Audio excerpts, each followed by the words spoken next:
So maraming balat ng saging, kaya dinala ko dito sa mga baboy. Ito pa, marami pa dito.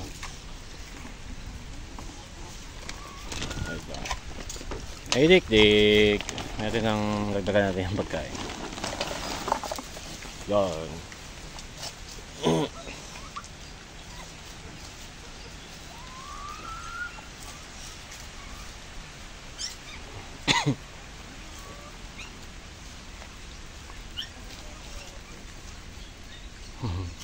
Maubos nila yan mamaya or hanggang bukas.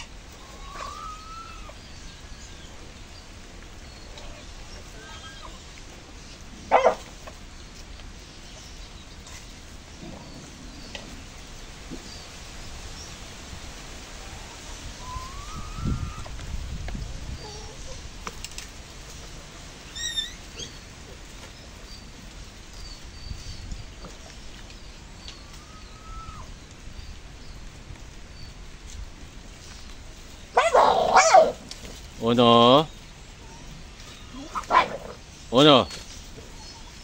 Away sila ng baboy, ng aso. Kasi gusto niya yung kanin. May mga natirang kanin kasi.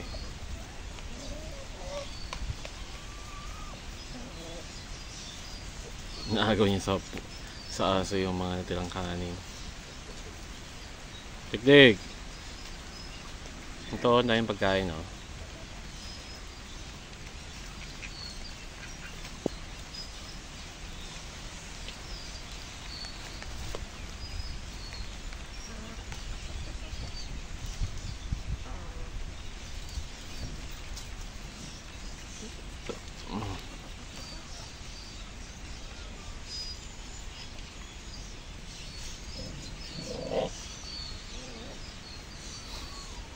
Ayun yung isang biik.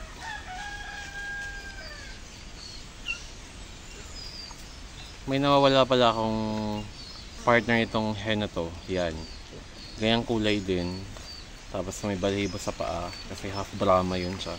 Pinakawalan ko lang siya kahapon. Dito din, pagalagala lang.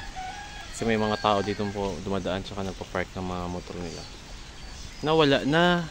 Hindi na wala na. Nung afternoon, nung magpakain ako, wala na akong nakita. So hindi, imposible namang aso namin yung nagdali yun. Feeling ko talaga tao kasi medyo maamo yun eh.